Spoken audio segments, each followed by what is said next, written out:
Hello friends, welcome to my channel. Friends, ఏపీలో మనకి కొత్త రేషన్ కార్డులకి సంబంధించి ఆప్షన్ అయితే ఇవ్వడం జరిగింది. దీనికి సంబంధించిన కొన్ని డీటెయిల్స్ అయితే వీడియోలో చెప్తాను. వీడియోని ఎక్కడ స్కిప్ చేయకుండా వినండి. సో అన్ని డీటెయిల్స్ కూడా మీకు యూజ్ అవుతాయి.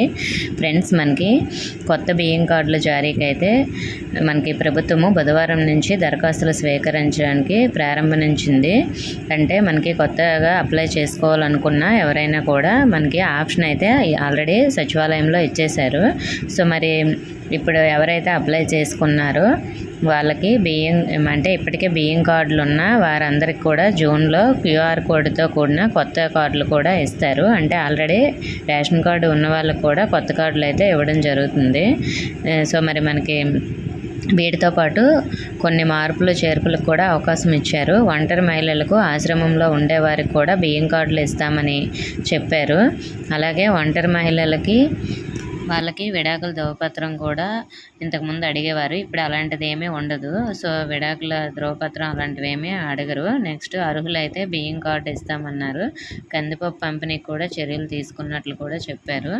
అలాగే మనకి కొత్త రేషన్ కార్డుకి సంబంధించి కుటుంబ సభ్యులు విభజన, అలాగే కొత్త సభ్యులు చేర్చడం, అంటే నేమ్స్ ఎవరైనా యాడ్ చేయడము, అలాగే మీ అడ్రస్ మార్పు చేసుకోవడం కోసం, చనిపోయిన వారిని పేర్లు కూడా తొలగించడం కోసం, బియ్యం కార్డును స్వచ్ఛందంగా వదులుకోవడం కోసం, అంటే ఎవరైనా బియ్యం కార్డు మాకు అవసరం లేదు అనుకొని వదులుకోవాలనుకున్నా కూడా ఈ ఆప్షన్ ఇచ్చారు. అలాగే కొత్తగా ఎవరైతే రేషన్ కార్డుకి అప్లై చేసుకోవాలనుకుంటున్నారో వాళ్ళకు కూడా ఆప్షన్ అయితే ఇచ్చారు.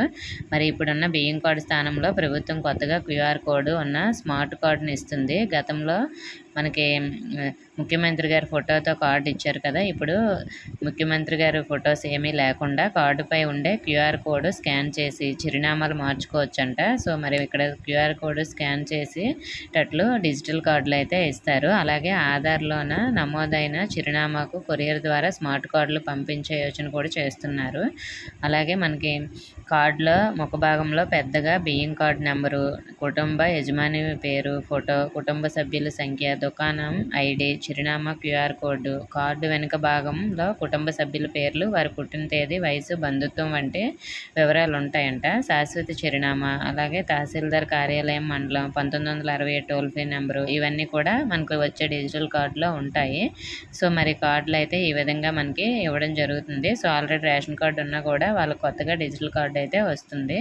ఓకే ఫ్రెండ్స్, మరి ఎవరైనా అప్లై చేసుకోవాలనుకుంటే సచివాలయంలో ఆప్షన్ అయితే ఉంది, అప్లై చేసుకోండి. ఇంకా ఏమైనా డౌట్స్ ఉంటే కామెంట్ చేయండి. ఇన్ఫర్మేషన్ వస్తే వీడియోని తప్పకుండా లైక్ చేసి మీ ఫ్రెండ్స్కి కూడా షేర్ చేయండి. మన ఛానల్ని కొత్తగా చూసిన వారు సబ్స్క్రైబ్ చేసుకోండి. Thank you for watching.